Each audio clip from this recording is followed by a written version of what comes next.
Howdy, nerdy romantics. Well, we are here at part 2 of our 2023 superhero movie review. And in this part, we are talking Marvel superhero movies. So we are going to start off with Antman and the Wasp, Quantumania. We'll also talk about Guardians of the Galaxy Volume 3. We'll talk the Marvels, and we're going to talk Spider-Man Across the Spiderverse.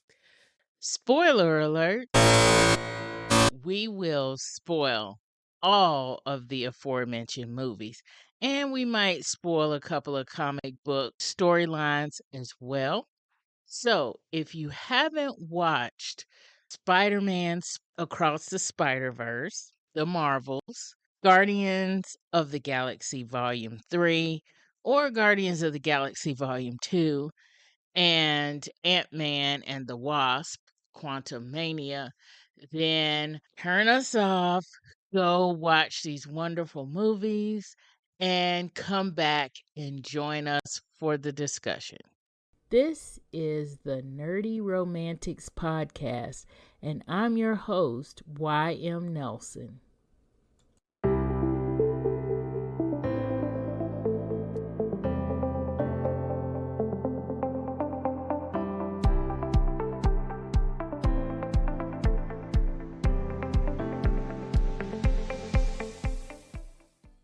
So, Perry is with us from Superhero Cinephiles podcast.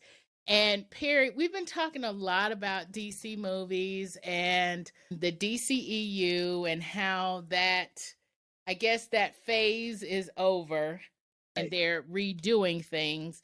But for Marvel, are they in the middle of a phase now? They have so many different I think, yeah, so I can't remember the exact cutoff, but phase 3, I believe, that ended with Spider-Man Far From Home.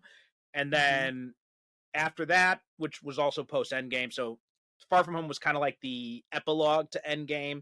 And after that, they had phase 4. And I think, I'm not sure if they're still in phase 4 or if they've moved into phase 5 yet. Yeah. I'm not 100% certain, but right now it is what's called, so like all the first 3 phases were called the Infinity Saga. Now we're in the multiverse saga. So they're dealing a lot more with multiverse type stuff in this iteration of the MCU. Right, which is why we kind of saw Doctor Strange doing a multiverse thing. Right, in the Multiverse of Madness, yeah. Yes, and, we're seeing a lot of other things come about. And we've got Deadpool and Wolverine this summer, which deals a lot with the multiverse stuff. Loki, the TV show, dealt a lot with it, too. Loki. We're going to talk some about that, y'all, because we're going to talk about it right now. We got some hints about it in the post-credit scene of the Marvels as well, which I'm looking forward to talking about that scene too. Oh yes, definitely. That and it's funny too that we're talking about Loki and we're starting off with Ant-Man and the Wasp: Quantumania, because obviously, spoiler alert here, the Ant-Man and the Wasp: Quantumania and Loki season 2, I knew were connected. I saw Loki season 2 first. So because I saw Loki season 2 first, I was like, this has to be connected in some way, because when I saw Loki season 2, Ant-Man and the Wasp: Quantumania had already come out, and that was already on my to be watch list, but I just hadn't gotten around to it. And I was like, now, which one of these came first?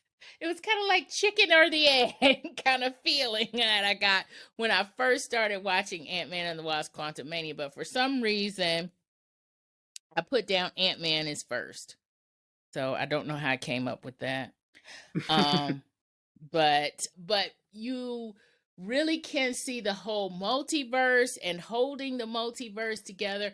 And for me, as, somebody who, I started off with superheroes, and specifically with Marvel superheroes. I started off basically watching X-Men on TV, the X-Men comic on TV. And so, you know, hearing multiverse with DC makes sense.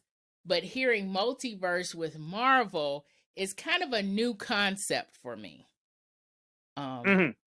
Yeah, Marvel has traditionally been a lot. So the whole idea of the multiverse in DC kind of started out as an accident, actually, because back in the golden age of comics, they didn't really care about continuity. Nobody expected these comics to be even for people to even care about these comics 3 months from now, let alone 60 years from now. So they were all just kind of disposable entertainment. So they had Green Lantern and the Flash and Superman and Batman and all these characters back in the 40s and the 50s, but it wasn't but then superheroes kind of died out, the popularity waned in the 50s, and then there was an attempt to revitalize the genre in the late 50s, early 60s, which became the start of the Silver Age, and they did this with the Flash by completely rebooting it. So it was different costume, different origin, different character.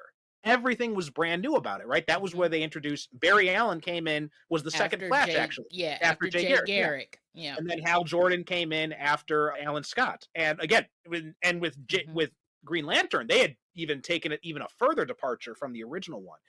And then they had Superman and Batman. So back in the Golden Age, they had Superman and Batman and Wonder Woman as part of the Justice Society of America. And then in the 1960s, they launched the Justice League of America, which had Superman, Batman, Wonder Woman, but also the new Flash and the new Green Lantern.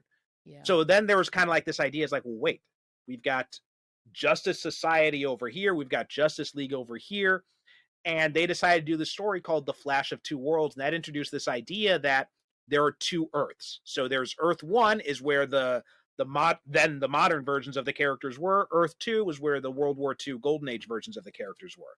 So that was kind of how the multiverse came to be. Whereas when Marvel started in the 1960s, Stan Lee's whole thing was he wanted it to all be connected right from the start. So in the first issue of Spider-Man, he goes to try and join the Fantastic Four because you're a new superhero. What are you going to do? You want to try and join the Fantastic Four and get paid. So, right. So it was very much steeped in continuity. And though Marvel has definitely has multiverse stuff too, like that really kind of kicked into gear, I think probably about the 1980s is really when it really kind of kicked into gear. Okay. It's never been as tied into the main continuity kind of in the same way that DC has been. There have been different things here and there, but it hasn't been as big of a focus in mainstream continuity until much more recently. And then it was like in the 90s, you had like the Age of Apocalypse. You had characters crossing back and forth from that version of reality. And now we're starting to see more of it, right? You had the Spiderverse, you had those characters crossing in and out into the main universe. So all of that kind of stuff is really started really kind of like in the past, like maybe 20 years or so is when that had really started coming to focus. Oh, okay. Yeah. So yeah, I mean, this whole concept is, that's why this whole concept feels new to me on the Marvel side. Mm-hmm. And now that you know, and I was also kind of thinking of, as you were saying, I was thinking of like X-Men Days of Future Past. That was even kind of a diversion kind of thing for me. Like when that happened and they did kind of a reboot kind of thing there, I didn't realize that was actually, they did the reboot because there was a new comic line that I didn't realize that. I thought they were doing a reboot like movie wise, but so that's kind of how I kind of first saw that happening. But now seeing this multiverse thing, I'm kind of intrigued. But with Antman and the Wasp Quantumania, you kind of see it. You kind of see it. You saw it with Doctor Strange, but it's kind of really on display here. And I guess being that they're in the quantum realm and, it's Ant-Man, you can really explore that a little bit more here and get people kind of okay with it, I guess, versus like Doctor Strange. And that one was a little bit unsettling for me. I don't know. But I'll probably say, I'll probably say with Doctor Strange, that character is not one that is familiar to me before the MCU and before all of this. So Mm-hmm. I don't have all the lore there for Doctor Strange, but that, I don't know, that was a weird take on it, or a disturbing take on the kind of multiverse kind of thing. Whereas this one with Ant-Man and the Wasp: Quantumania, I mean, first of all, you got Paul Rudd being Paul Rudd. Right. So you've got the laughter, you've got the funny there, but you've also got, his daughter who's secretly, got her own Ant-Man suit, and you got family dynamics going on there. You have you have other like society things going on in the quantum realm. It almost felt to me like once they were in the quantum realm, and once they were, once you kind of realize, oh, this is where they are and they're actual beings down here, it felt very Star Wars to me. Mm-hmm. And yeah. And that's kind of, this comes from the comics. There was a comic book called Micronauts, and it was based on like a toy line, I think it was. And it was this idea that they come from the microverse, this like miniature subatomic universe. And that had become kind of a mainstay in the Marvel comics. They couldn't use the term microverse, so and then now it's quantum realm instead in these movies here. Okay. So that's kind of where that whole idea comes from. But yeah, I'm actually more partial to Doctor Strange myself, but I'm much more of a horror guy than a romance family drama type guy. So Doctor Strange was a little bit more in my wheelhouse compared to you. Okay, all right. That's a taste thing. Yeah, okay, I'm totally cool absolutely. with that. Yes, yeah, and it very much was more in that realm, which is probably why I was like a little bit taken aback because I'm not a horror person. Yeah. Okay. Yeah, and Quantumania. I mean, this is a movie that like a lot of people blasted. A lot of people hated this movie. Did. Yeah. I don't hate it. It's my least favorite of the Ant-Man movies, though, and those are ranked basically in order of release. Like, I think the first one is still the best. The second one's a lot of fun, but it doesn't quite live up to the same highs as the first one. And then the third one, it kind of falls down a little bit more, my list on here. One of the things I do think was cool about it is I love that they took these big swings, right? It's just like, we are going to go full out wacky Jack Kirby comic book science-y weirdness here. And I like that it took those big swings with it. I thought that part of it, I'm like, okay, cool.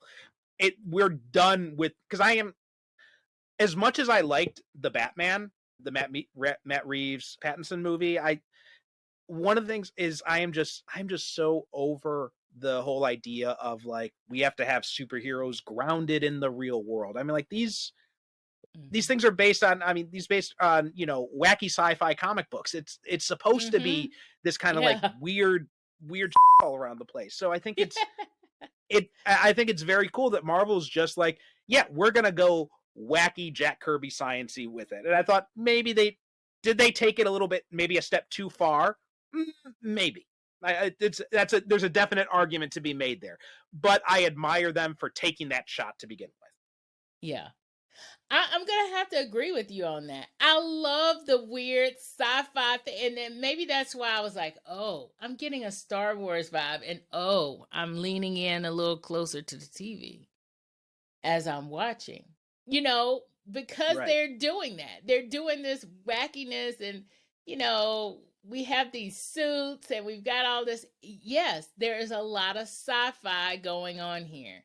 This is very much sci-fi going on here. And I loved all of that. I loved all of it. And the first thing I wrote to that is, oh gosh, I wrote the ooze ! Yeah. Equals universal translator equals getting a Star Trek feel right now. I was like, the ooze is a universal translator. Although it's funnier. It's funnier than it is in Star Trek because they got to drink the ooze. And then the ooze.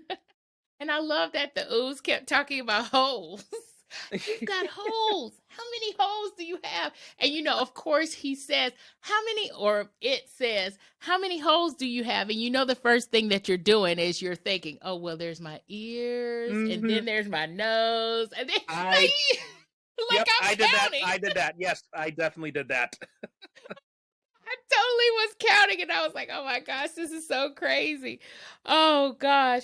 But yeah, that was, I will say I didn't write a lot of notes here about this. Oh, the ooze is called Veb. Veb yes, has and holes. and voiced by David Dasmalchian, who played the Russian guy in the previous two Ant-Man movies, and he was also Polka Dot Man in the Suicide Squad.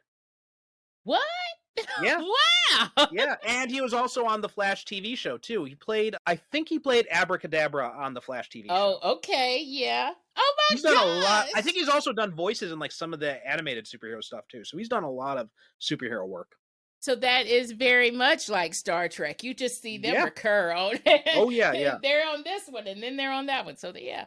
Well, we're seeing that now. We're seeing that now as Marvel keeps getting bigger and bigger. Like you had Gemma Chan. She played Minerva in Captain Marvel, and then she played Cersei in Eternals. Mahershala Ali, he was Cottonmouth in the first season of Luke Cage. Now he's going to be Blade in that upcoming movie. And there's another one that was announced recently. I'm blanking on it, but it was also like a recasting too. Yeah, and Mark.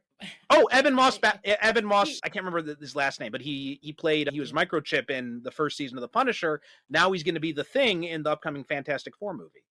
Oh wow, he is. Yeah, oh my gosh. But yeah, Mahershala Ali. Yeah, he's also in Spiderverse. Yes, you're right. He does the voice of the Prowler. Yes. Yes, exactly. So yeah, I just think this is all just like so awesomely cool. But the thing that, of course, again, the thing here that I liked about Ant-Man and the Wasp, obviously, I like that it's not okay. We're just here to fight the bad guy. There's a lot of other stuff going on. And that's why I don't have a lot of notes here for this one, because I just sat back and I just watched. So you're watching, this family interact. You're getting all the funny, from not just Paul Rudd here. You're getting funny from a lot of different places. I love the fact that Michelle Pfeiffer's character, when she gets into the quantum realm, like everybody knows who she is. And, and she's just, walking around, and she just reminded me so much of. No, she was just giving me the Mandalorian feel. Like, how like when the Mandalorian walks into a town, everybody knows who the Mandalorian or knows who a Mandalorian, right? They know what Mandalorians They know what that armor means. Yes, yeah, exactly. Yeah. It's like, and she's just so giving that, in this, it was really neat. And I think sorry, go ahead. You go ahead. What were you going to say? I was going to say, I think one of the biggest failings of this movie is that I think it's trying to do too much because, I think trying to do a lot. You are absolutely right about Michelle Pfeiffer. I think she is the unsung MVP of this movie. And I think a big reason why she gets kind of overshadowed is just with like so much stuff happening in this movie. And I think they really should have, they kind of lost focus when they were making, I think I actually think you could have done without Kang in this movie at all. I think you could have done I don't think you needed him in this movie. And while it was funny to see Corey Stoll back, I don't think that was the best use of the MODOK character either. Yeah, I was going to say something about the MODOK character. I was like, he just seemed so superfluous.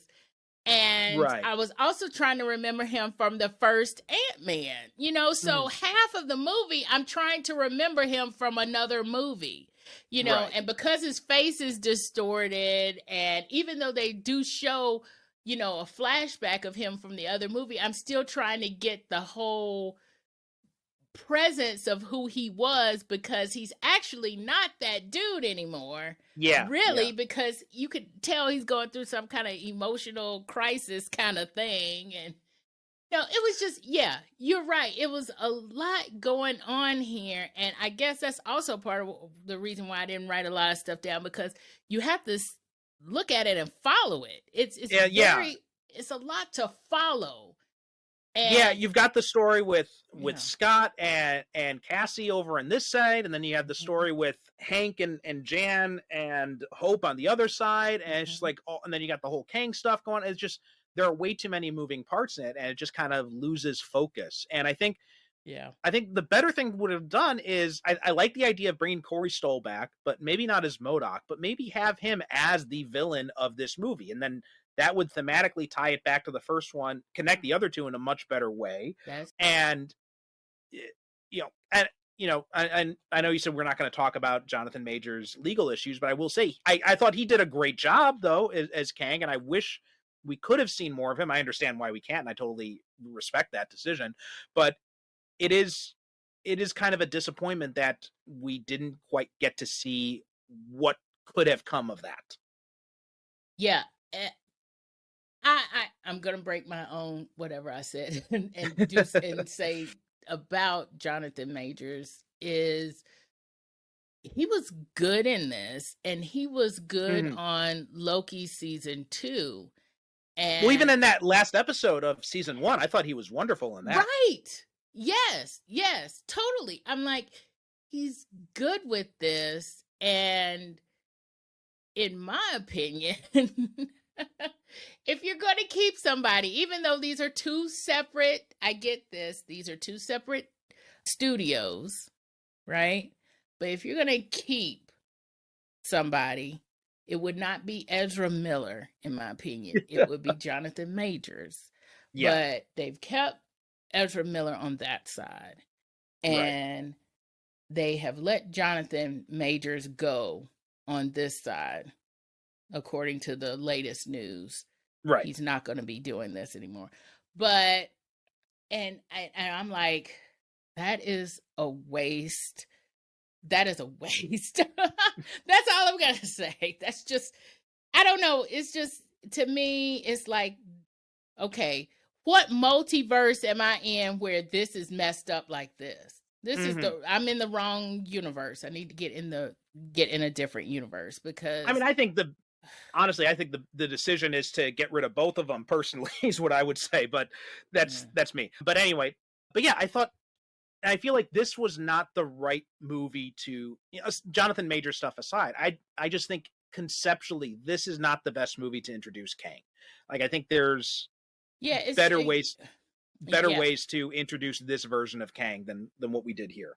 Yeah, and I'm gonna agree with you on that, because to me, his story actually feels like a side story. He's almost like a plot device for why everybody knows Michelle Pfeiffer. It's just a plot device. And I'm like, well, they could be in the quantum realm and go in the quantum realm, and you could even have MODOK have, something bad happen, because he's down there or whatever. And it not even have to do with Kang and with getting, with that whole thing. Well, because also time works so differently in the quantum realm. You could have easily had, Corey Stoll's character, Darren Cross, you could have had him be the one who hooks up with Jan early on instead of Kang instead. And then that would create some very interesting ideas, because, she knew him back then, and everyone else is like, wait, how do you? It would have fit with the whole wacky time aspect of the quantum realm. It would, yes, that actually does make sense. But even then, and this is because they introduced all these characters, all these people that were talking. Yes, all these people with talking roles. But even Bill Murray's character, she had some kind of history with him. I mean, we didn't even need Kang, because she's had history with people that they could have, they could have made this cast smaller, Exactly. Yes. But I agree completely. But I feel like, and I think that's why I said Ant-Man is first. I said, which came first, Ant-Man 2 or Ant-Man 2? It's not Ant-Man 2.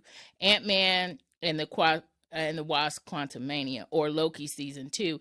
And I think a reason why I said Ant-Man was first is because I think this was really just a build-up to what Kang was doing in Loki. It was, yeah. Like, the end of Loki season 1, that was kind of like the introduction to the very first glimpse we got of Kang, which was a future version, He Who Remains.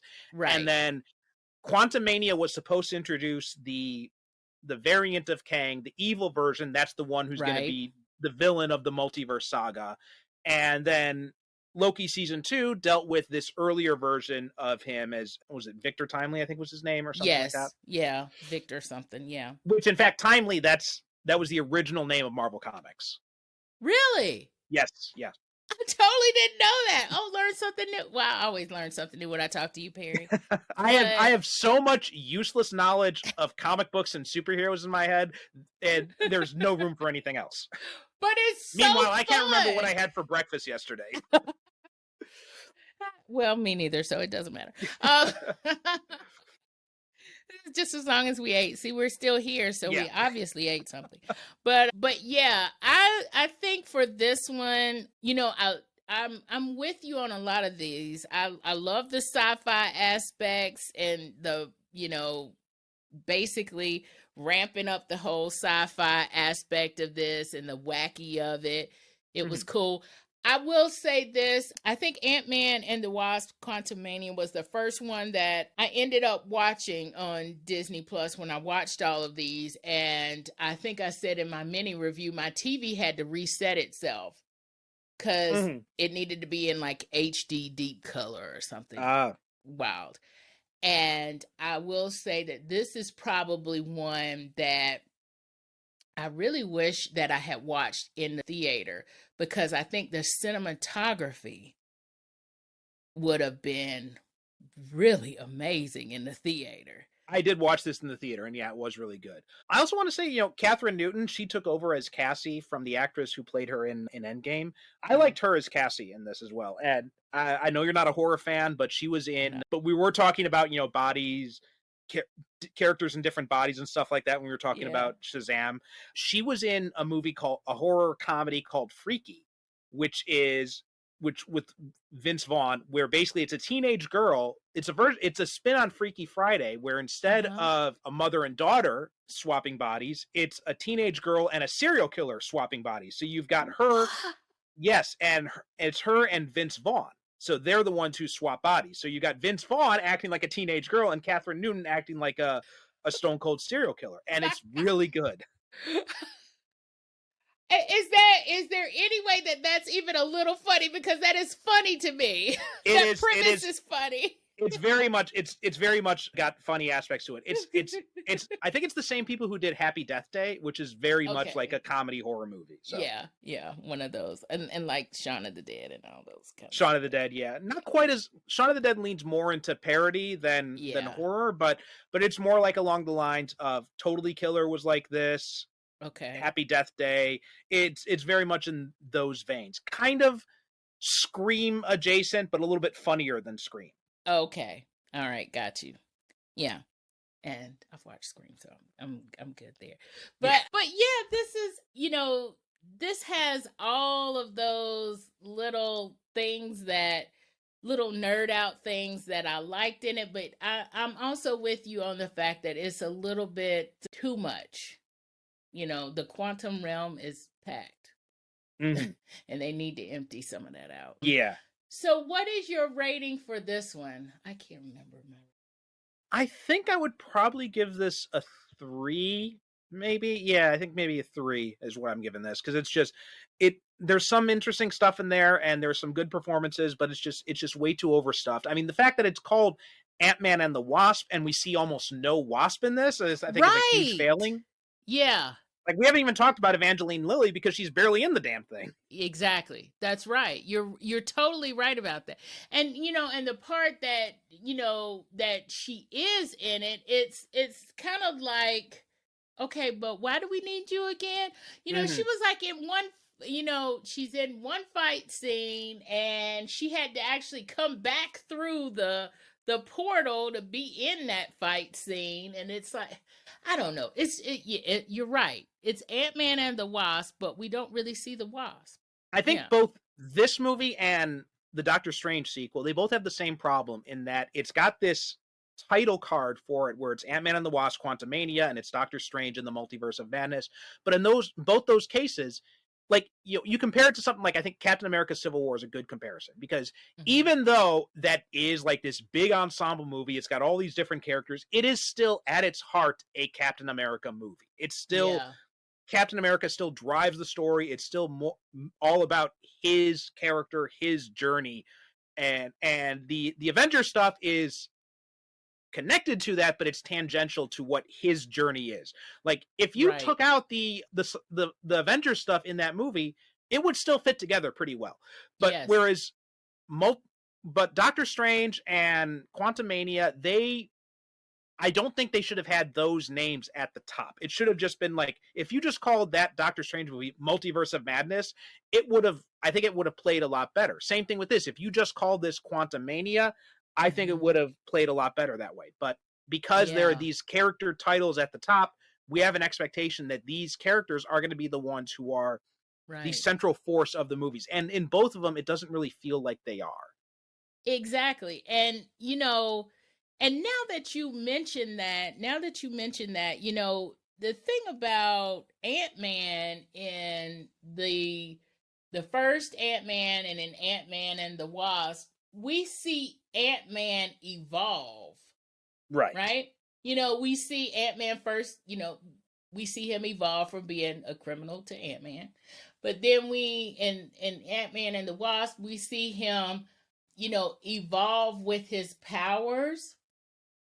And here he is he doing something different? I don't even really, you don't really see anything. What you see different is that his daughter now has an Ant-Man suit. Right. Yeah.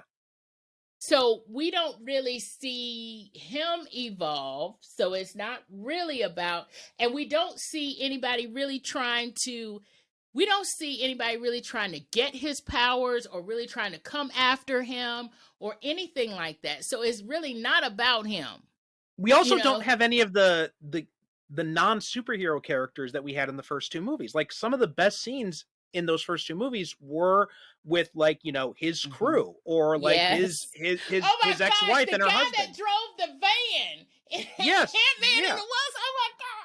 Right, Luis. Yeah, we get no Luis in this. We don't get any of, Judy Greer is not back in this either. So I think we've definitely lost something when we don't have those human characters to anchor. And I think this is one of taking it back to the discussions that we had about the later seasons of The Flash. I think one of the things that kind of hurt that show is when everybody ended up becoming a superhero. So by the end, you have no human connection, really.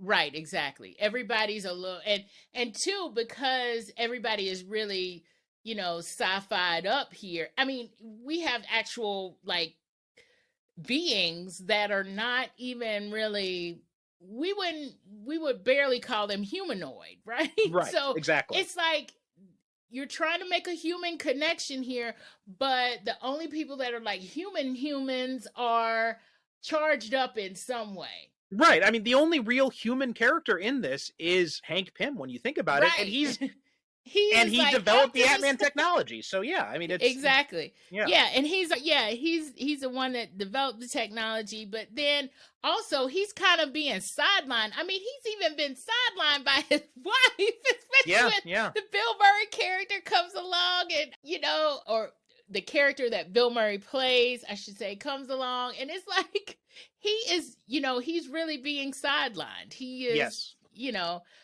but yeah. And that's what killed me, because I thought the family dynamic they present at the beginning of the movie, where Cassie had spent 5 years growing up with, Hank and Jan as her aunt and uncle. And, Scott has missed all that time. Like, that's opportunity to explore that stuff and explore those relationships. And it's just, and we get hints of that at the beginning, but then it just, once they get into the quantum realm stuff, it's just over. All sidelined. Yeah. Exactly.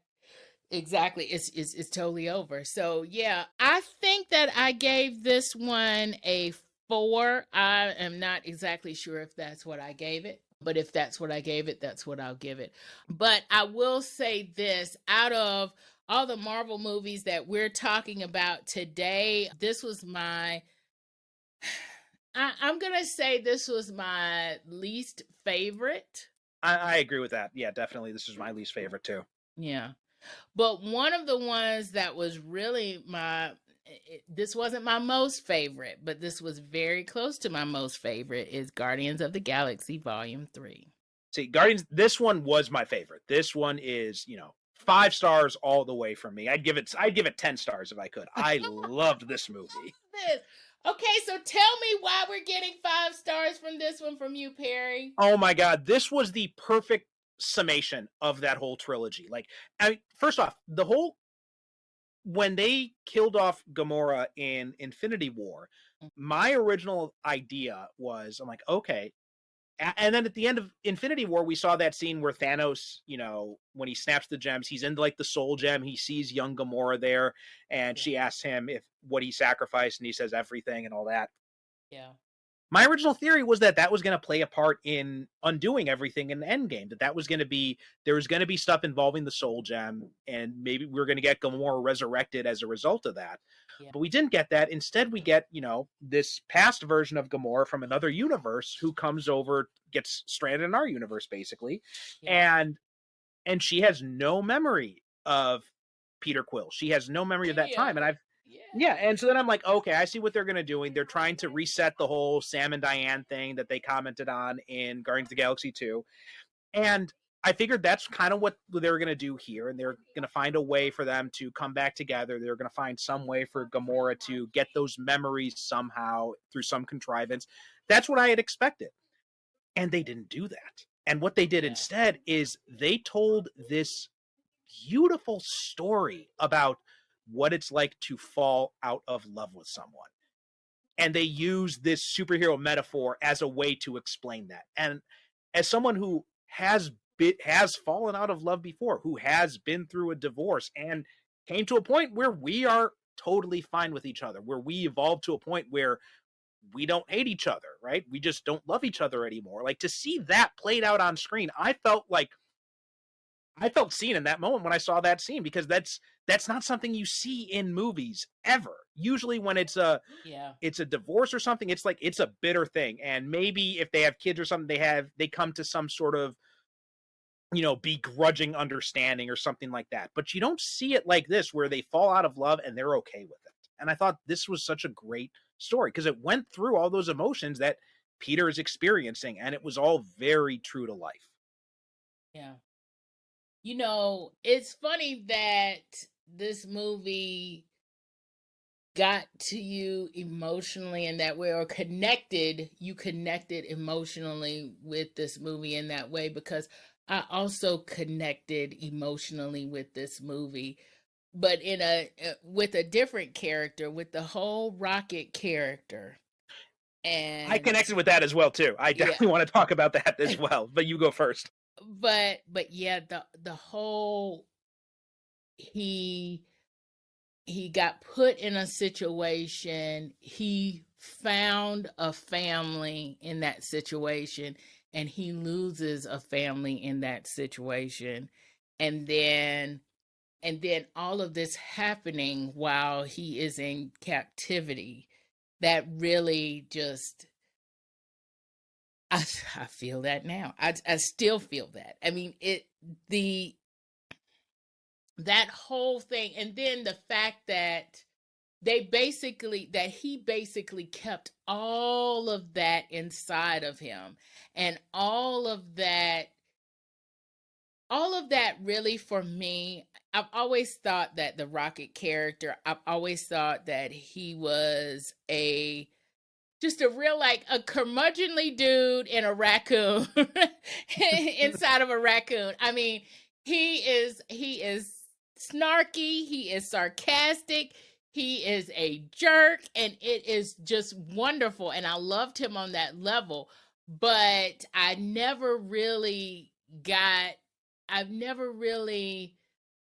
always seen him as a raccoon character. Here, he's just human to me. Mm-hmm. It humanizes him so much, and I love Rocket. that.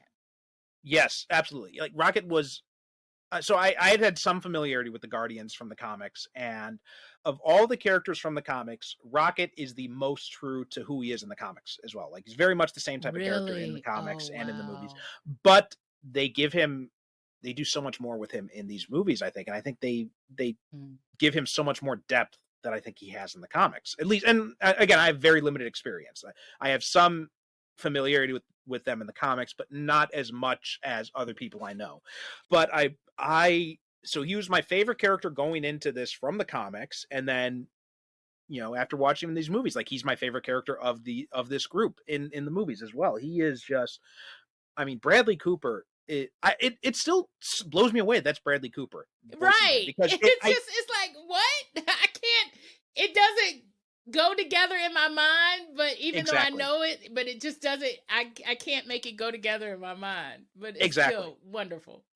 And he does such a great job, especially in this movie. Like, he completely sells it. I cried so many times watching this movie in those scenes, with like the scene when Teefs and Floor die, or when when that scene where Lila sees him when he's about to die, and she tells him, like, you've been the hero of the story all along. And I'm starting to get choked up just talking about it. Just remembering it. I know. It's just like, oh my God.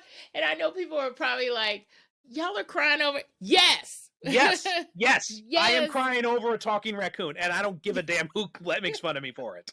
Right, exactly. I don't really even care, because it really is that emotional of a story, and it very much connects. You feel it. You feel it, and you're right. Bradley Cooper does that.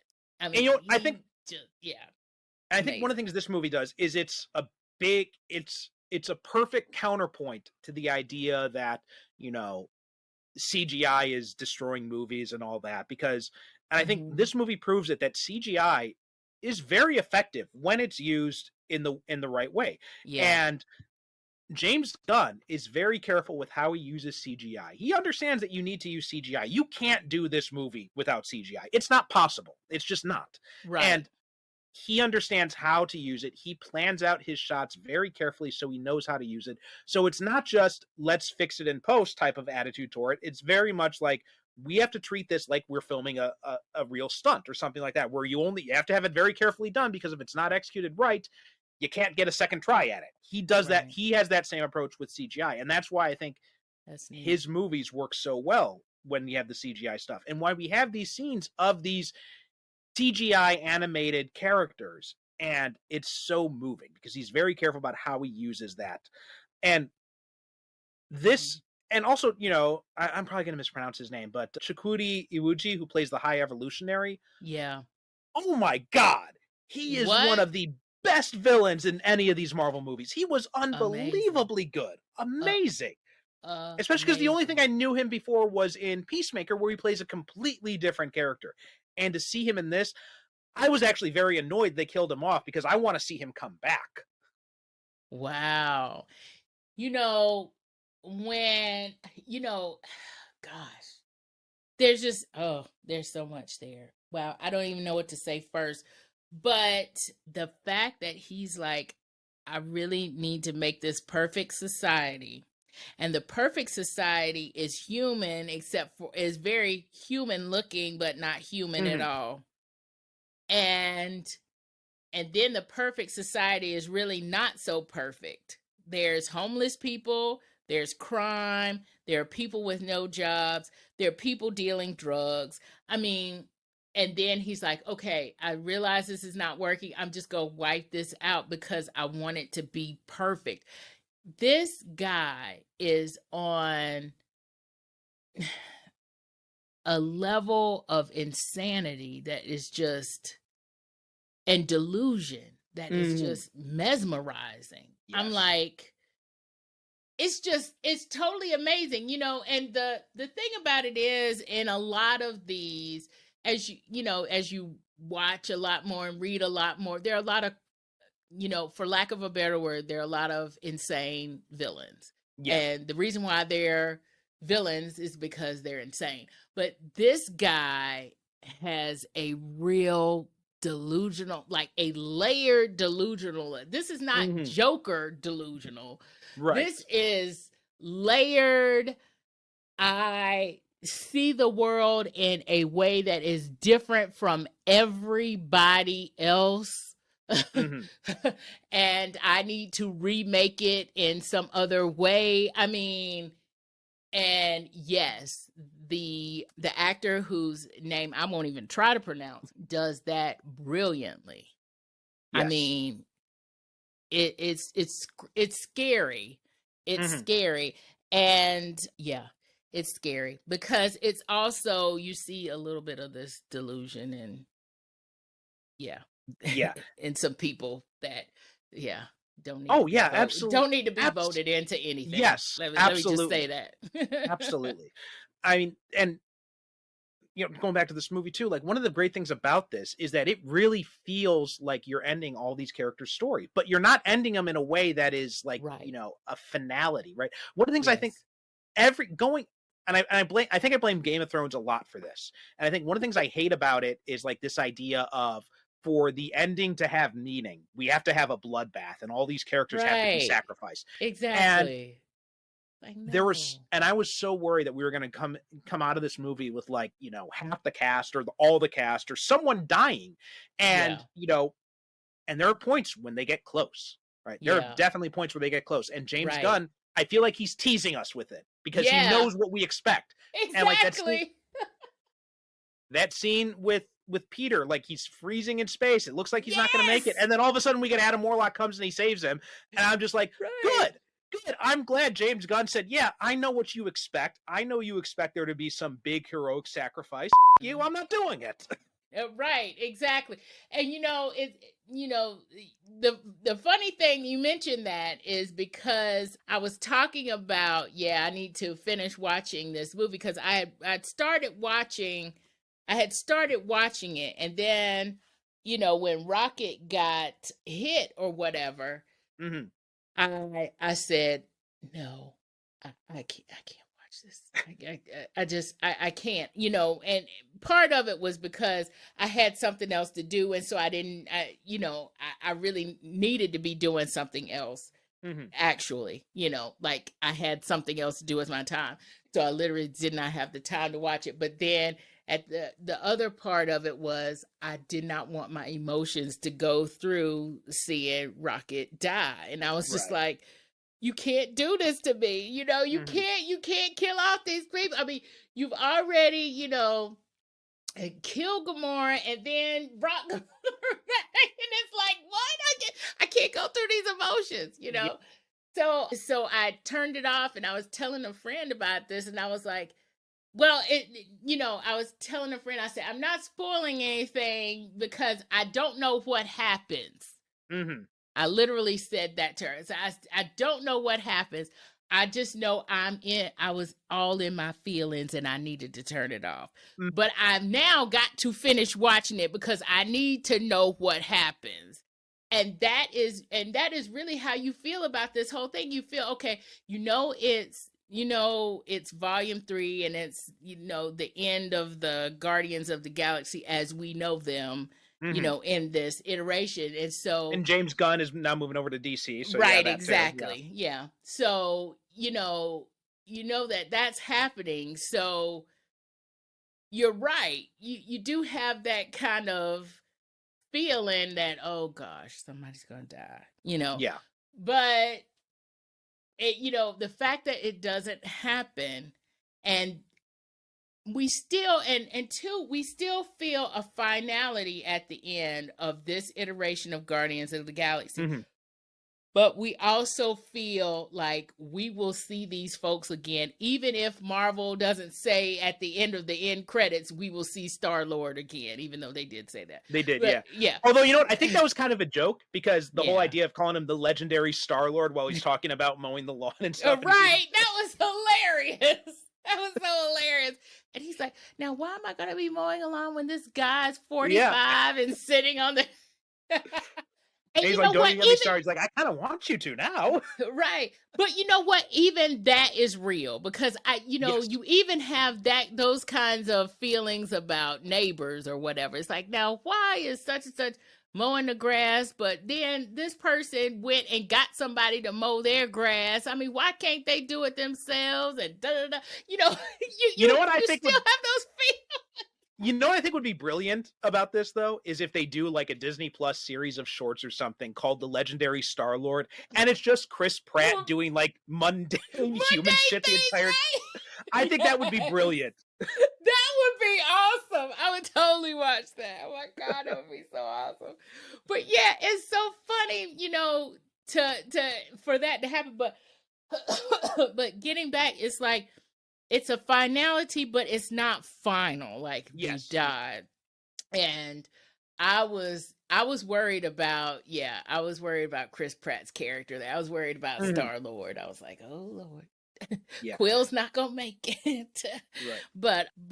But yeah. We also get the thing with Drax and like this hits me so much more now that I'm a dad, but just that scene when, you know, Nebula tells him at the end, she's like, you're not a destroyer, you're a dad. And I'm just like, oh my God, that killed me. That killed me. I was gonna ask, I was like, did that get to you? Absolutely. Same. And I forgot to mention it when we talked about Blue Beetle, but still that scene with him and his father, like that also killed me. Like it just my gosh. You know what though? You know, you mentioning that scene in Blue Beetle, you know, I forgot to say this too. I felt like, you know, even though they're two different comics, I felt very much like a Black Panther kind of feel. Yeah. Oh yeah, absolutely. You know, and like I'm kind of passing the torch, but I'm kind of not passing the torch, you know, right then. But it's more like it's your time to step up now. It's not your time to leave. It's your time to step up. And I felt very much, you know, it gave me the first Black Panther. It gave me those vibes. Well, yeah, same thing. Like, I think Shang-Chi as well. Like, I don't think you get to Shang-Chi or Blue Beetle without Black Panther being the first one to take those first steps. Yeah, exactly. So it's just, it's very much, it's interesting how these themes, but these are themes, right? These are themes and these are, you know, kind of things that happen. It's very interesting how these themes play and how they're repeated, but not repeated, how they are reshaped in each of these stories. And speaking of that, you know, the found family theme is like to 1000 here as well in Guardians of the Galaxy. And they are very much found family and very much, And also, Zoe Saldana is, how amazing is her performance in these movies? Because she plays this as if it is a completely different character. Because it is a completely different character. Right. She really did.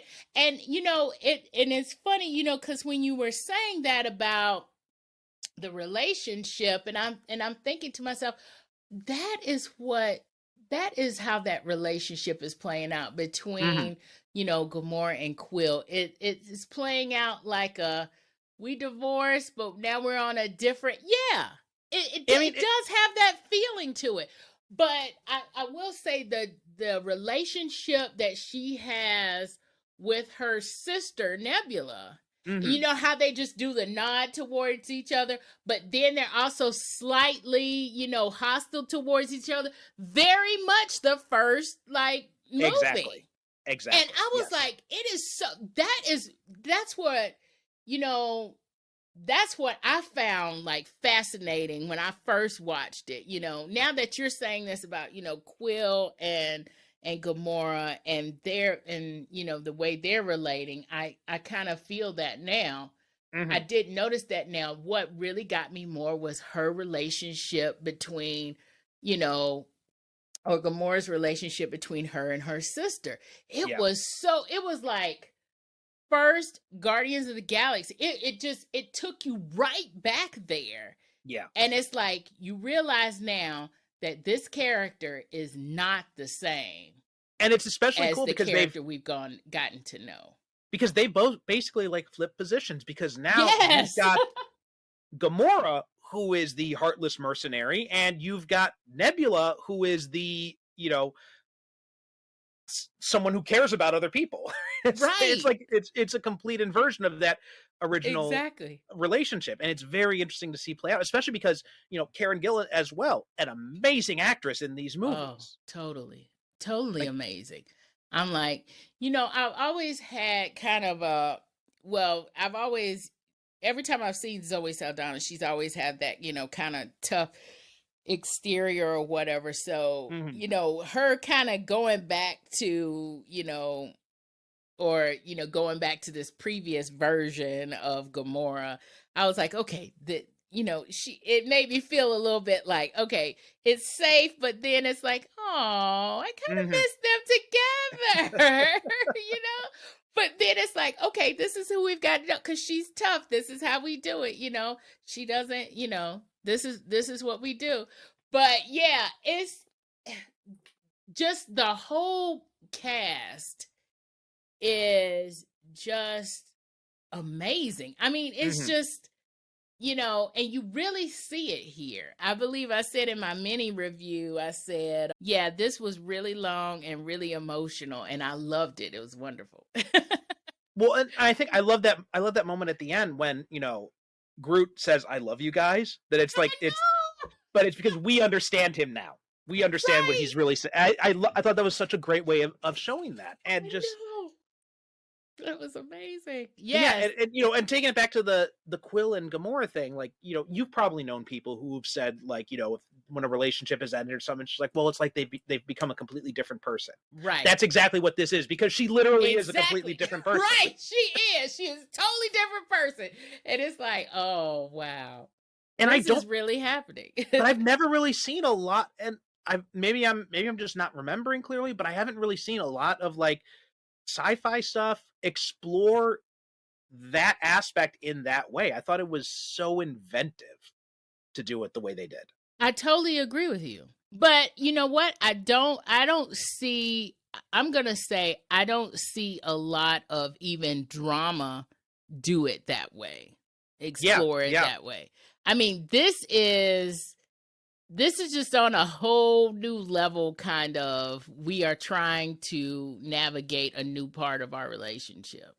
Well, between this, it is making me think of Superman and Lois a lot, because how that Yeah. explore uses superheroes to explore this, husband and wife relationship in a way that most superhero stories traditionally don't, and it does it in a very mature, and approaches it in a very mature, very adult. And I don't mean adult as in graphic. I mean adult as in, like, you know, Like like, we know something about the world. We're wise a little exactly. bit Yeah, about the yeah, yeah, world. yeah. Yeah. And I see Guardians of the Galaxy 3 doing the same thing with this relationship with Quill and Gamora. Like, you don't see that kind of maturity and that kind of complexity in those relationship stories typically. And I think it was beautiful for me to see it that way. Well, to be honest, for me, a lot of superhero, or even with I should say sci-fi. I'm going to Mhm. say more sci-fi, because I think with some superheroes, you end up seeing various sides of them, but you see them as almost like various, like we see Bruce Wayne and then we see Batman. You know what I'm Right. saying? So you see Yeah, yeah. various sides. You don't necessarily see them as a whole person. And for me, and it's the same way kind of in sci-fi, you have to, or it seems like they're so focused on giving you who this person is, like giving you what this person represents, that they forget that there's a whole person here, Right. and that whole person has complicated relationships, and just because they're good, it doesn't mean they're good at relating to other people, or it doesn't mean that they're good at, I don't know, cooking lasagna or whatever. Right. You know what I'm saying? You don't get to see like whole versions of people. You get to see slices of personality that represent certain things. Yes. No, I think that's absolutely true. One of my favorite, and this is going to be a bit tangential, but one of my favorite comic book characters is Cyclops. And one of the reasons is, and a lot of people hate the reason why I love him, Okay. because so in the, after, in the comic books, after Jean Grey died at the end of Dark Phoenix, he Mhm. he mourned for her, and then he eventually met this other woman who had a very strong resemblance to her, Madeline Pryor, and he married her. He had a baby with her, and then Jean comes back from the dead, and he he leaves his wife briefly to go see if this is true, if this is real. Right. And he basically makes a mess. And then she ends up getting, presumed dead. Her son gets kidnapped. She ends up getting presumed dead with the other X-Men. It's a whole thing that happened. She ends up becoming a super. It's comic book stuff. But the thing I loved about it, and which later comes up when Grant Morrison wrote the comic book, is that this whole idea is that, yeah, Cyclops was born and raised to be a superhero. Basically, so when it comes to superhero stuff, when it comes to battle strategy and all that, he knows exactly what to do. But when it comes to his personal life, he doesn't know what the hell he's doing. Yeah. Exactly, he's a total mess. And I think that's such a great way to handle that character. Yeah. And and you, now I'm not gonna say this is definite true or anything like that, but I also think that this is also part of kind of the evolution of how we see ourselves, and masculine and feminine and all of that kind of stuff. I think that's also part of it, showing people as round characters. And two, in the romance landia world, or even in just the fiction world, right? In the pursuit of trying to present more diverse characters, racially, ethnically, whatever, neurodivergent, whatever, present more diverse characters, there is a push for people not to stereotype. Right. And in order not to stereotype, you really have to show whole versions of your characters, not just one side of this person, not just the fact that this person is, a strong Black woman, or this person is, somebody who's Asian and really good at math. That is a stereotype. You've got to go deeper than that, and you've got to actually show a whole person. And I think that's happening throughout story, not just story in books, but the stories that we're seeing on screen. And I think, part of that is kind of bleeding into with the superheroes, showing the more, how shall I say, quote unquote, human side of the superhero. Right. And so I think that's what, and two, when you start to get fandoms, and when people start to realize, and when, Hollywood starts to realize, hey, this person is hooked on this character, there's fandoms for characters, there's also, to me, a push to make that character as round of a character as that character can be, so that you can keep selling the movie with this character, right? Or the story with this character. Like, we want to see more. Yes, absolutely. And I think going back to Black Panther, I think they did that brilliantly with Killmonger, because on paper, you see Killmonger, he's this guy who grew up in South Central. He, his father was killed when he was a kid, and so now he's got a grudge against white people and all that. And that's a very stereotypical, character trope of a Black man that you could but it's the way that Ryan Coogler doesn't change anything. He doesn't try to make it a surprise or anything, but he explores why that character is like that. He shows the full version of that character. And even though he does have that, which if you just looked at it on paper would seem like a stereotypical origin story, when you look at how the character is executed, it is something that is much more well-rounded. Exactly. Yeah. And two, not just the fact that, and two, it's not Killmonger's story, is Black Panther. So you see that dichotomy also happening, and you see these two worlds happening. And so it's not just about Killmonger having this one experience, it's also about the world in which Killmonger lives, and why this is happening, and why that is different from Wakanda. Exactly. And what that dynamic means. And we've been trying to say this for, not we, but a bunch of people have been trying to say this forever. You know, I am a Black woman from America. I I've never been to Africa. I don't understand that. I don't understand all of that, concept, but I know that my ancestors are from there, Mm-hmm. right? But me as a Black woman, I grew up in America. There is a certain dynamic here. There is a certain way Black people are treated here. There is a certain experience that I have had as a person here. And that makes me different from, Y.M. Nelson, that could have grown up in Africa, had, been with my ancestors and everything like that, and could have grown up in an African country or in wherever my ancestors were. Right. Right? A whole different perspective.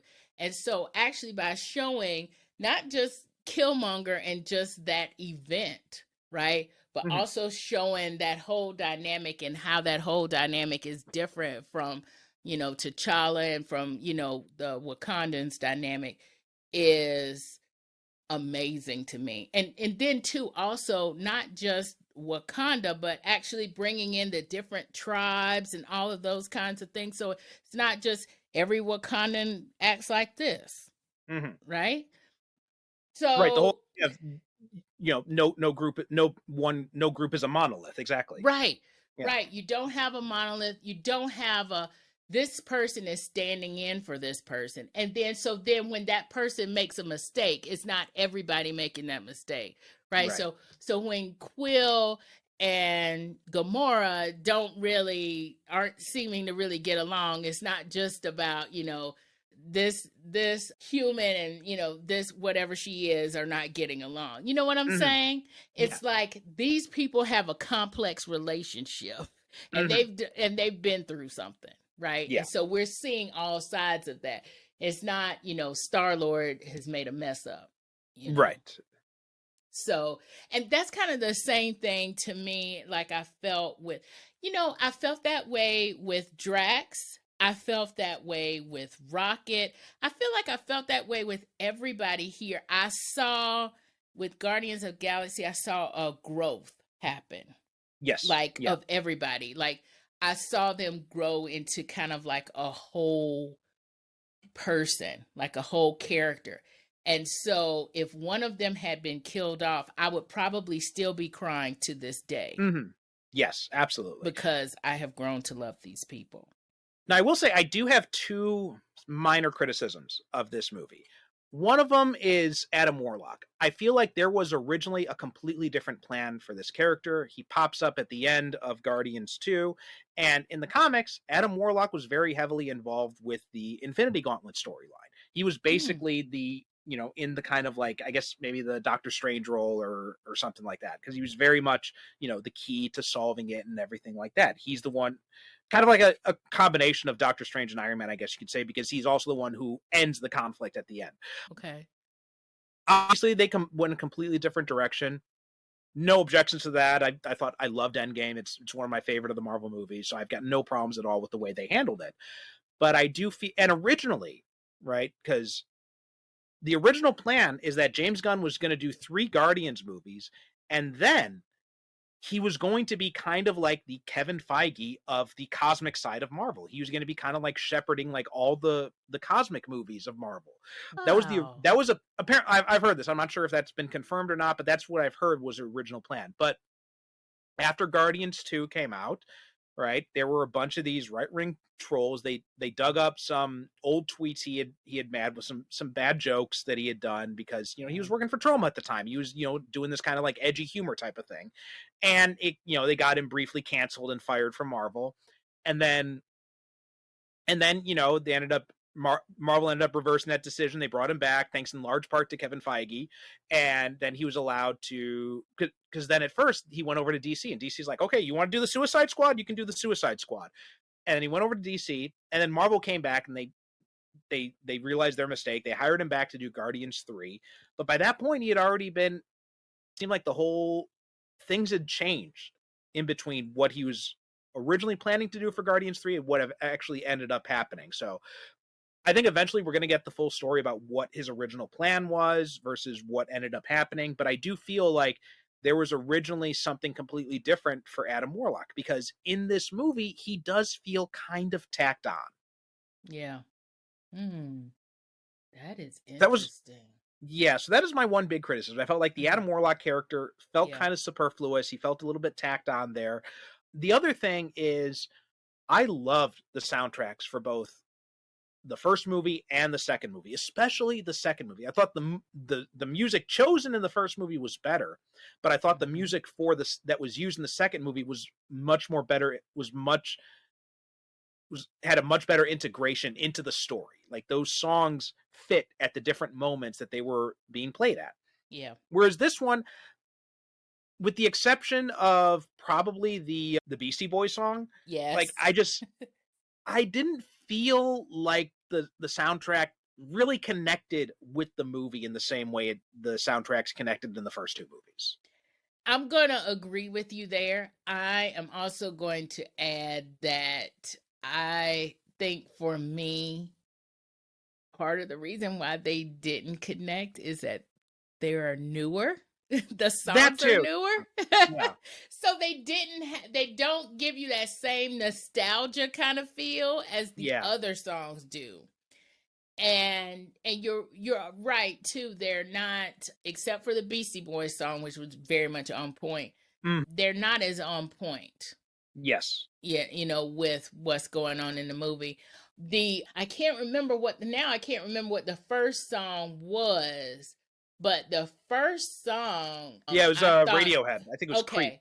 Yeah, so I was like, I get what they're trying to do, but this is not the best song to do this with. Yeah, and I'm biased, and I know most of my friends are gonna break out the pitchforks when I say this, but I've never really liked Radiohead. Oh, okay. Yeah. So we don't want the pitchforks to really come out with that, so we're not gonna go there. But I will say though that it seems like Radiohead is like a go-to for anything like action-y. Gosh, Matrix is Radiohead City. I mean, it's like anything action-y and sci-fi and all that kind of stuff. It's like, so maybe it's a little overdone for us. Maybe that's what. Yeah. But for me personally, the songs are newer. Yeah. In this one, I noticed, and the newer, it doesn't evoke the feeling that the other ones did for me. I agree with you on that. Yeah. I agree with that too. Yeah, I definitely felt that it did lack that nostalgia. And I get the idea is he's got the Zune. Yeah, he's got the Zune now, so that's why he has access to all this newer music. So I understand the reasoning behind it, but it just didn't feel. I mean, that it didn't connect with me in that same way. I think maybe it would have worked better if they used some more like maybe some nostalgic 90s songs or something that would have worked a little bit better. But the way they did it just didn't quite connect with me. And two, I think, the songs are a little bit less universal than the other ones as well. So they don't strike a chord across the, people who are watching, I don't think. Right. And there's nothing as brilliant as like the insight into Brandy in the second movie. Right. Oh my gosh. Lovely. Okay. So I forgot, did we give this one a rating? Yes, I gave this a 5. And you gave it, I think, a 4 or 4.5? Yeah. I think I gave it a 4 or a 4.5. And I'm going to stick with that. If it was a 4.5, then I'm going to stick with that. Mm-hmm. If it was a 4, then I'm upping it to a 4.5 because I'm now feeling that emotion again. And so because I'm feeling it again, even after I've watched it, that it's gone on since I've watched it, then we can give it another half a point. But yeah, so we've been talking a lot about these movies and we still have 2 more to go. Yes. The one that I did give a 5 to is actually Spider-Man Across the Spiderverse. This is one where I feel like it has everything for everyone that's watching. Mhm. It has your I am trying to find myself. I'm trying to figure out who I am.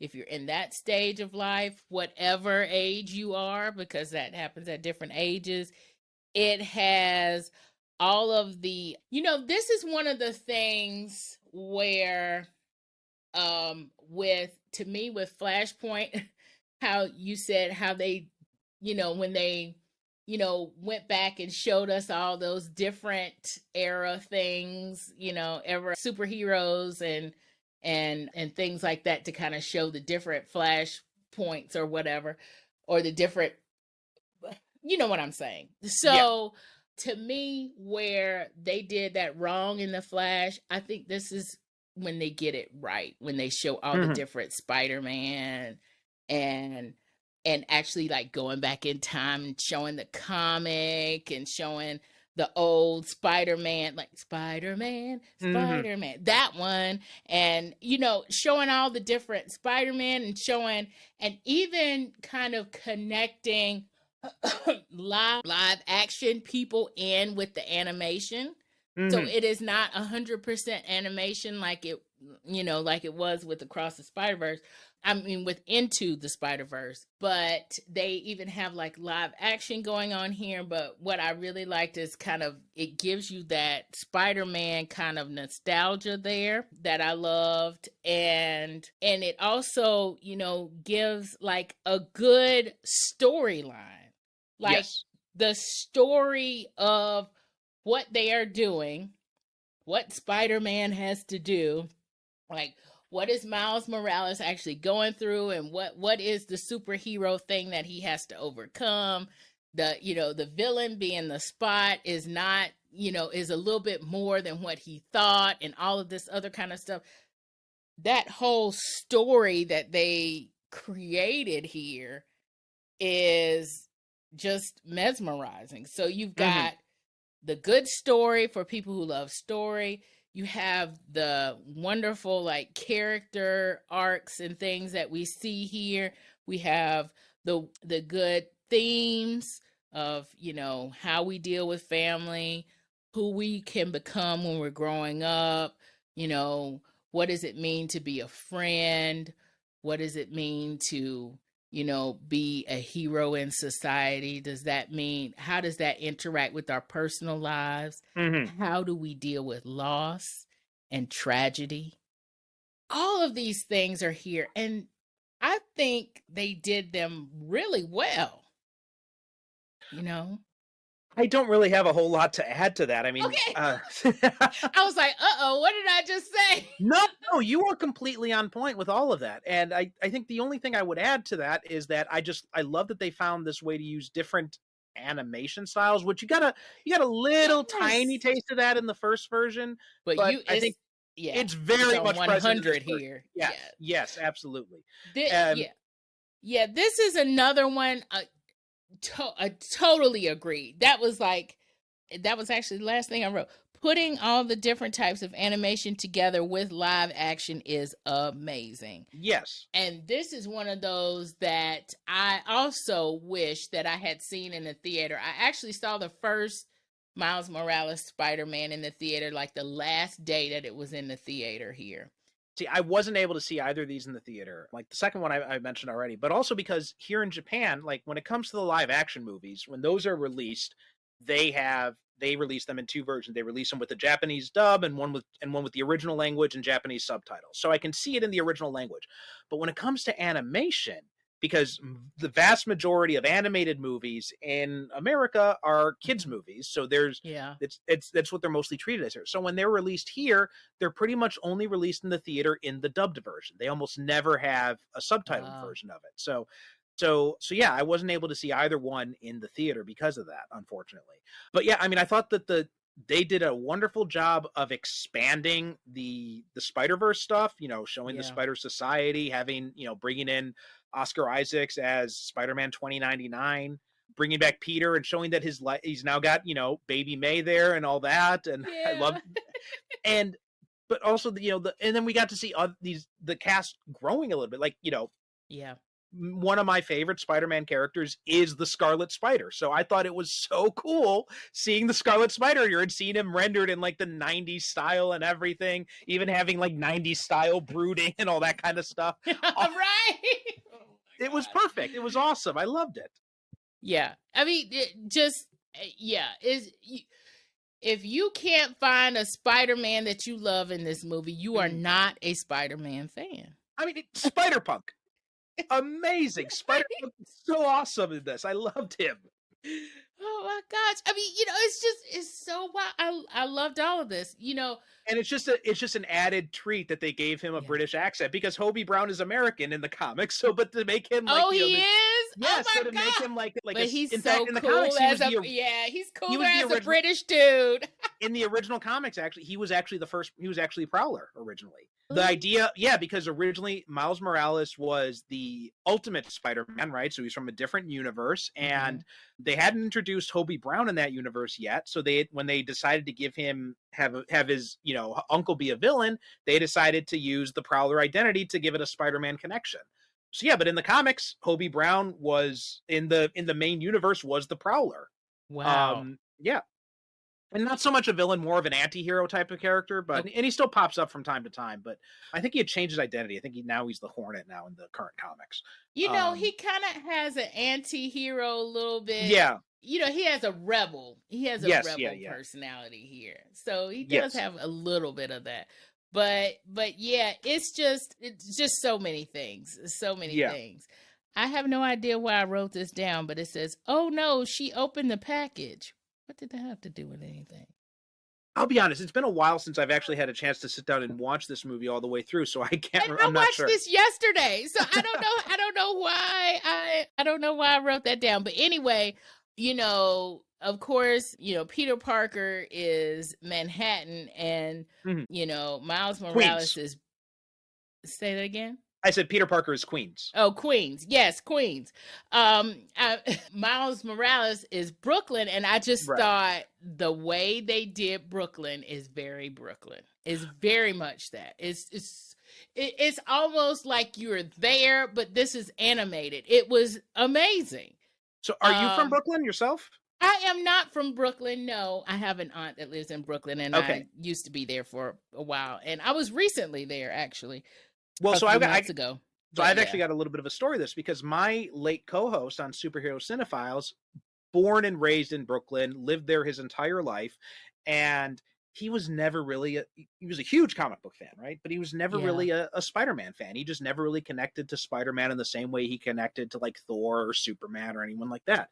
Right. But we reviewed the first before he fortunately we were able to watch this first movie before he died, and we reviewed this first one, and he was really taken with the idea of Brooklyn as a setting, and it spoke to him a lot as someone who was from Brooklyn.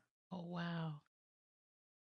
wow, that's amazing. especially being a black man from Brooklyn too. Yeah, like exactly. I was just it's very much Brooklyn. I'm just like, wow. And no, I will never claim that I'm from Brooklyn. I'm very much a Southern girl, and I know how New Yorkers are. Mm-hmm. So I don't touch that. But what I know of it just seems it is very authentic. And it's just amazing because this is animated. You have to keep reminding yourself that this is animated at times. Right. Yes. And I just think that's amazing. That you are transcending, like I'm that immersed in this, that I don't feel like I'm watching something animated. Honestly, I think the biggest complaint I have about this movie is that it is part 1 of 2. Because I wanted more when we got to the end. So that is exactly what I was just like, after I finished watching it, I was like, are you kidding me? Yeah. That's like the first thing I said, are you kidding me? Because this is a freaking cliffhanger. Mm-hmm. And, they do this in romance novels every now and then. They'll do a cliffhanger kind of thing. But I hate a cliffhanger. Yeah. I want to know. That is why I now that we have streaming and we have the ability to binge watch things, that I'm one of those people that waits until everything is, the season is there. And even the season, of course, it's going to it's going to cliffhanger, especially if if it's going to go into another season. But I mean, that's the nature of TV. But at the same time, it's like, if I can watch the complete thing, I would like to at least watch the complete thing. I know. And oh my gosh. And of course, like I said, this story, the actual story that's going on, like what's happening to Spider-Man and why is he getting in all of this? The actual story is compelling. So when the story cuts off at the place that it does cut off, you're like, mouth hung open. Yes. Just like, what the F are you kidding me right now? I was just flabbergasted. And especially because we don't have an official release date yet. It was originally supposed to come out in March, but then it was delayed indefinitely. So we may not get it until next year, maybe not even later than that. So it's please don't tell me these bad things. Don't tell me these bad things. Oh my! So I think that's why that's actually why I'm giving it a 4.5, because it's just the fact that it ends on that cliffhanger like that, and we're still waiting for part 2. So even though I'm going to agree with you on your rating, I'm still giving this a 5, and that's because once we get the continuing part, It doesn't even matter if the continuing part is not exactly what I wanted. It's going to be a continuing. It's going to hopefully end. So I'm pretty sure, knowing what we've seen in the first 2 so far, I'm pretty sure that it's going to stick the landing, and it's going to be it's going to be a 5 all for this entire series. It's going to be amazing. It's going to be amazing. So, I just know it's going to happen. That means we've got the Marvels left. Yeah.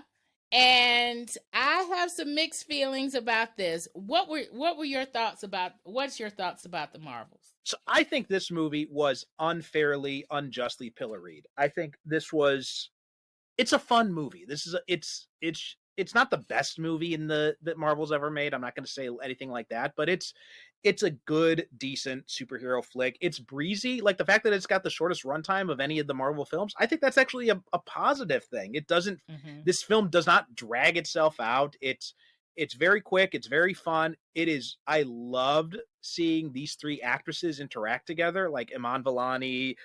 I am blanking on the names of Brie Larson and Teyonah Parris.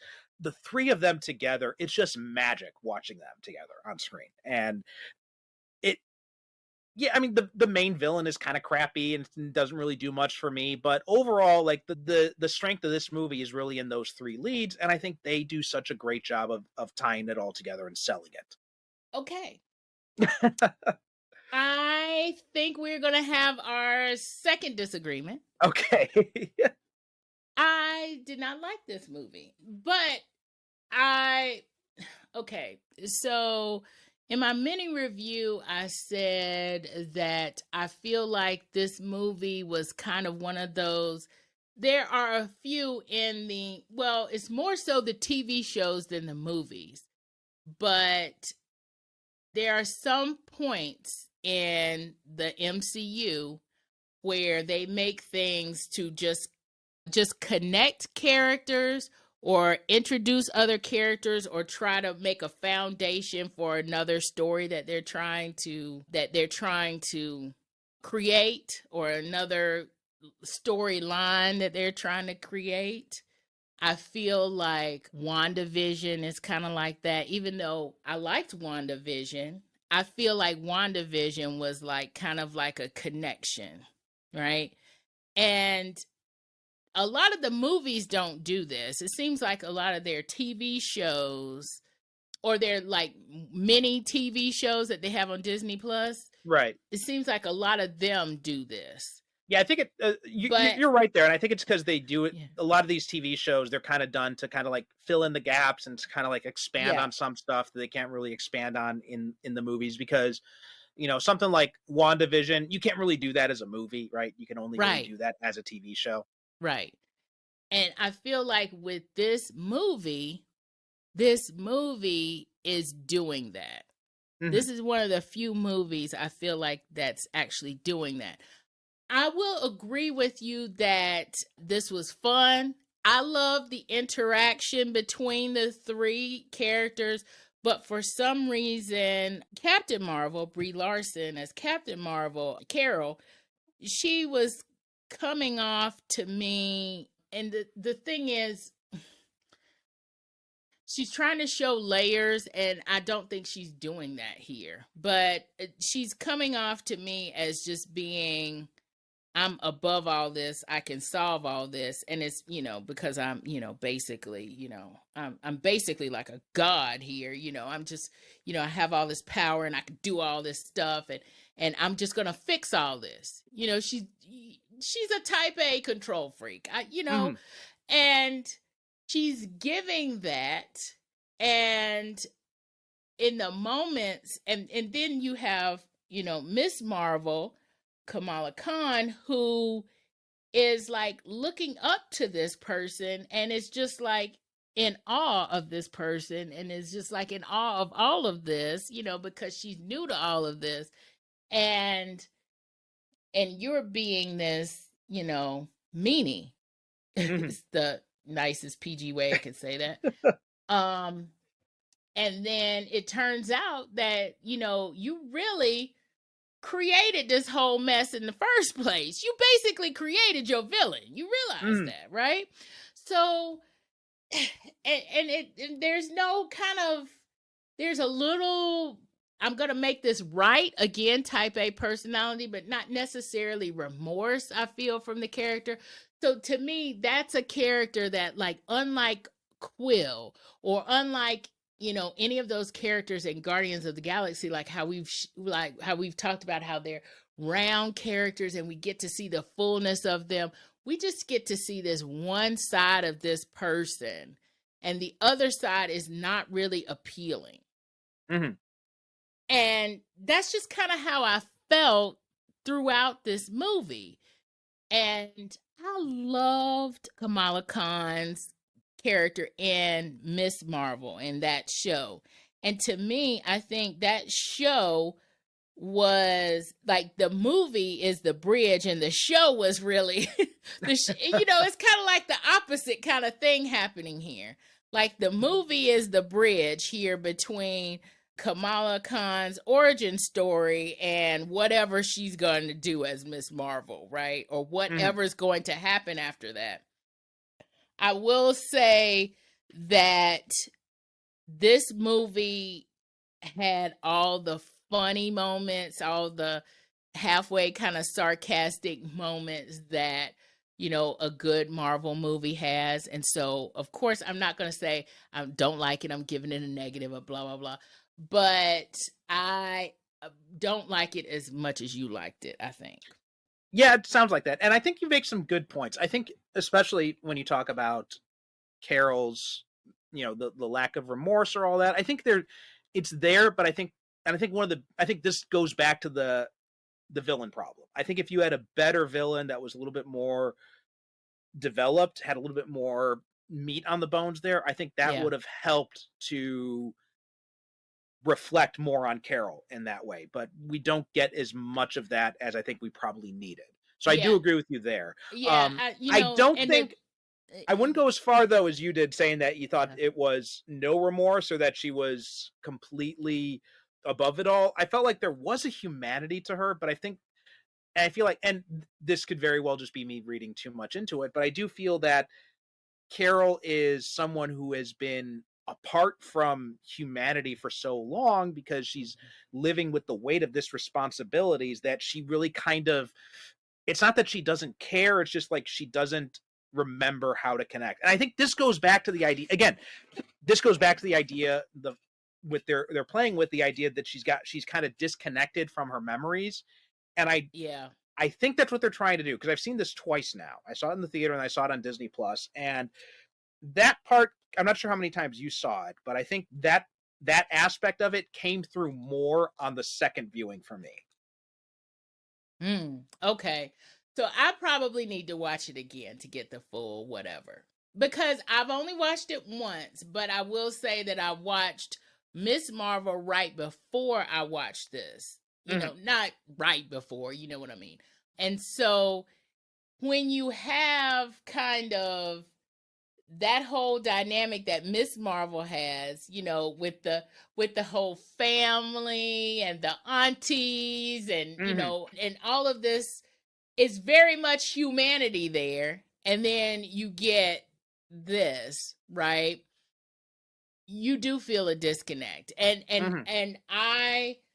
I'm going to concede that yes, because she has been away from humans for so long, she doesn't know how to connect. And she does begin to start to understand that at the very end when they go to the house. Whose house is that?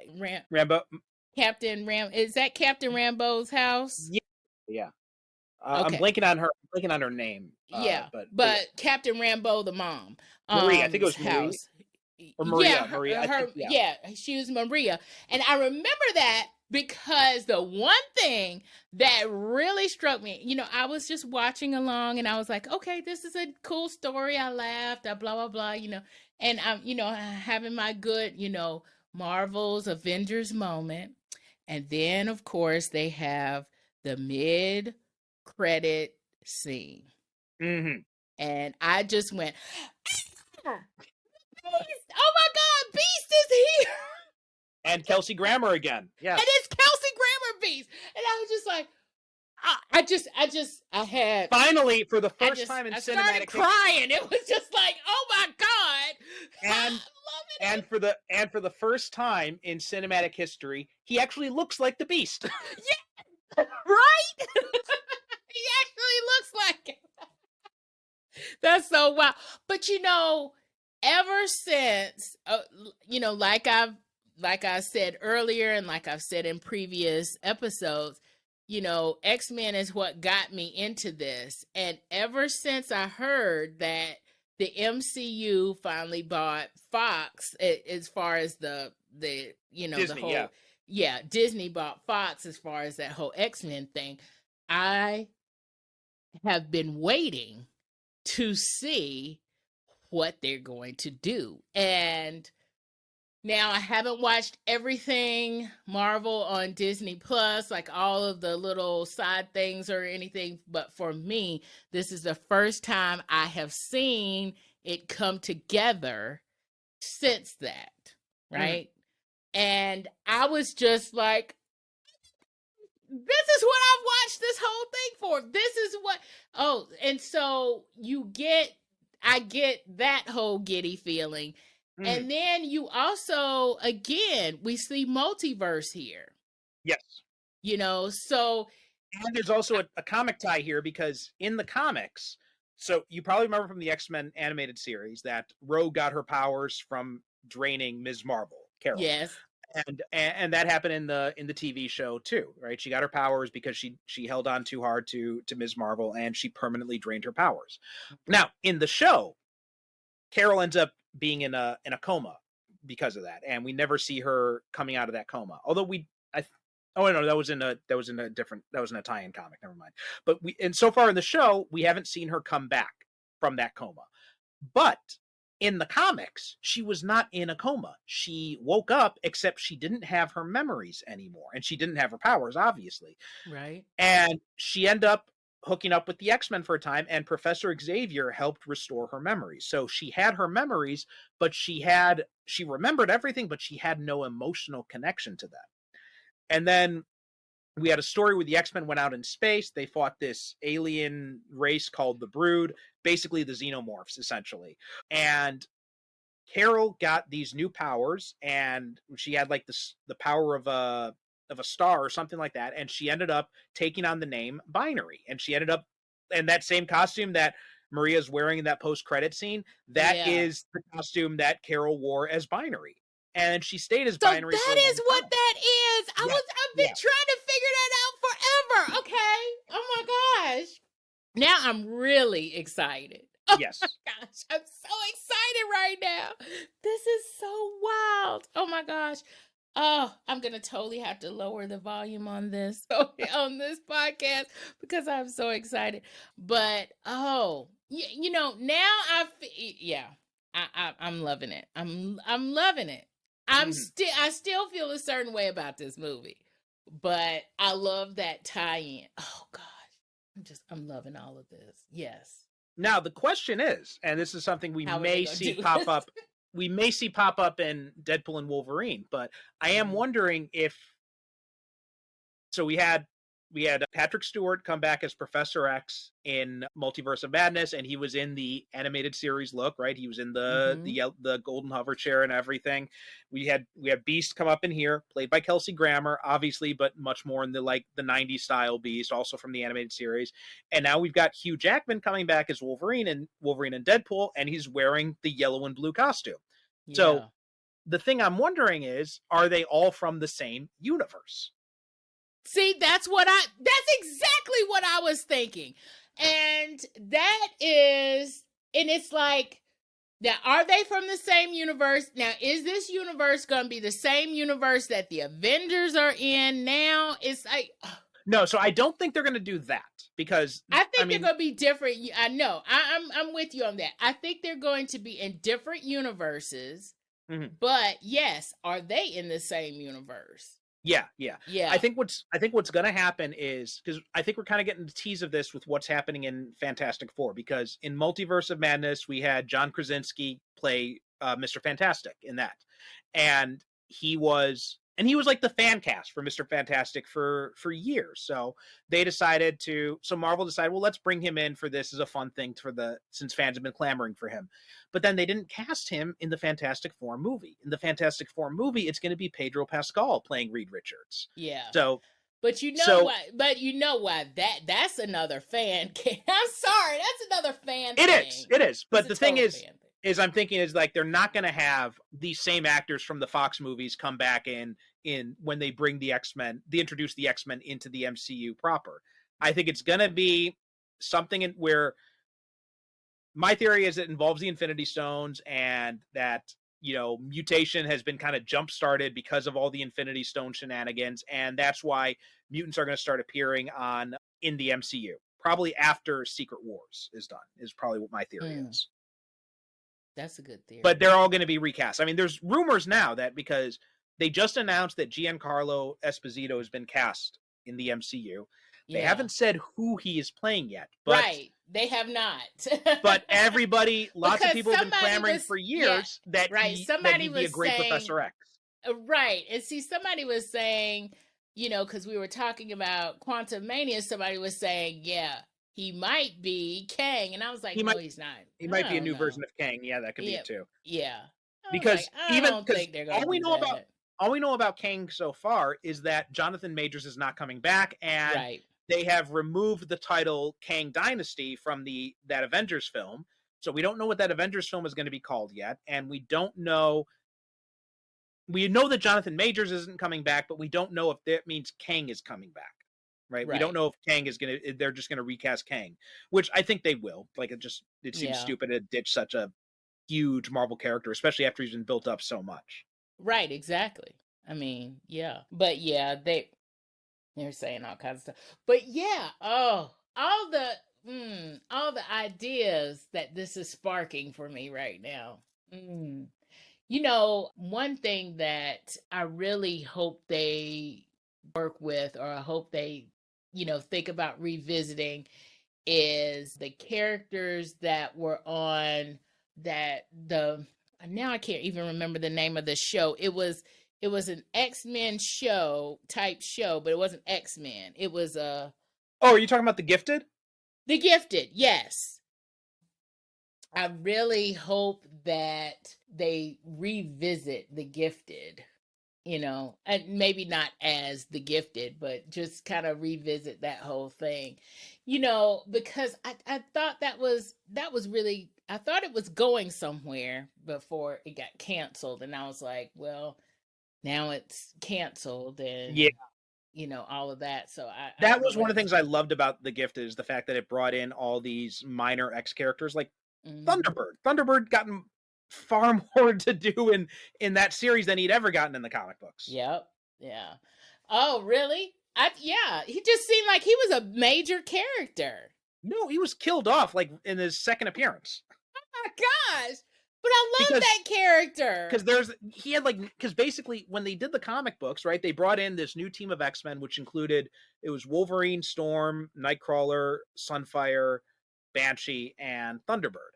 And then when they proved so popular, it was just a one-shot comic. They were going to relaunch the X-Men book with these characters, and they realized that, okay, well, Thunderbird doesn't really bring much to the table because his personality is very much like Wolverine's, but he's a strong guy, but he's not as strong as Colossus, and he's a healer, and he's got this, these tracking abilities, but they're not as to the extent of Wolverine. So he's kind of superfluous. So they ended up killing him off in the second appearance. Yeah, but with with the Gifted and with, him away from the X-Men per se, he works. He works with that group. So if they resurrect that, they need to resurrect it with that group. And he has been resurrected actually in the comics. Oh, he was recently resurrected. Yeah. Oh, good. I'm glad about that. And on that note of resurrection and X-Men, we have collectively been talking for a very long time. Yeah. And I know that, Perry, you need to get your Sunday started with your family, and I need to go to bed.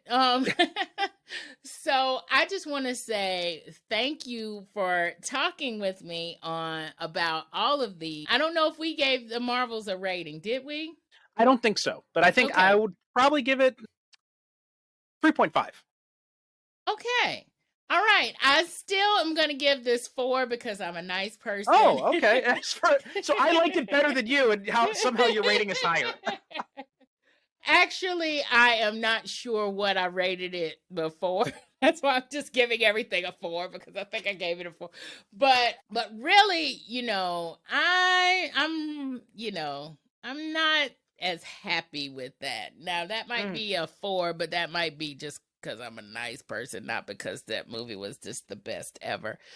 But I think part of the whole me giving it a 4 has to do with that mid-credit scene that we just talked about, and the fact that kind of connects those things. Also because it got me to watch Ms. Marvel, which I was planning on not doing. I was planning on just kind of skipping it, and I'm glad I didn't skip it because I loved Ms. Marvel. So part of that 4 rating is actually for Ms. Marvel, the TV show. The reason, the reason why I ended up watching Ms. Marvel is because I knew I was going to watch the Marvels, and I knew that I needed Ms. Marvel. Needed to know what was going on there so I could understand. And I'm glad I did. Not just for the understanding, but just because Ms. Marvel is wonderful. So that's part of. And I will also say this: Iman Vellani who plays Kamala Khan. Yeah, she has now. She's also a huge comic book fan, obviously, and she is actually writing a Ms. Marvel comic book right now. It's called Ms. Marvel. I can't remember, like New X-Men or something like that, because they've resurrected her. Because in the comics she was an Inhuman, but the creator's original intent was to make her a mutant. But back at that point, Marvel has had this whole thing with Fox, and they didn't want to give more credit, and because the head of Marvel at the time was a douchebag, and he didn't want to, and his whole idea was, we're going to replace the mutants with Inhumans, which nobody liked. It was a stupid idea. It ended up crashing and burning. And then once he got kicked out of Marvel, basically by the shareholders and at Disney, they basically said like, oh yeah, we're keeping the mutants back. So that's why in the end of Ms. Marvel, if you listen closely, when Bruno says, there's a mutation. Yes. Right? You can hear the chords of the X-Men theme song. Yes. So she's a mutant in the MCU, and now she's been confirmed to be a mutant in the comic books as well. So she's gosh, you hear she's stuff writing. So Iman Vellani is writing a comic. I'm not sure. I think it might be open now, but it's called Ms. Marvel: The New Mutant, I think is what the title is. Oh my gosh, I love that. For her.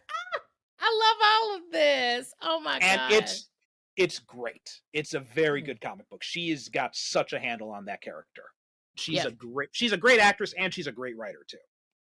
Perry, see, you're getting me closer. Yeah, I am, and it is on Marvel Unlimited, so it is that 97 cents for the first month, so it's definitely worth it. Oh my gosh, here we go. Yep. And on that note, Perry, what about you? Where can we find you these days? Give us contact information, socials, everything. I will. If you want to hear me talk more about superhero movies, I am on the Superhero Cinephiles podcast. You can find that at superherocinephiles.com, or just search Superhero Cinephiles on your podcast app of choice. We're on all of them. On social media, mostly you can find me on Threads. I'm Per Constantine, PER Constantine on that.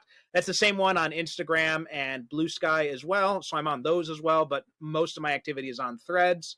And if you're interested in my work, my website is percivalconstantine.com.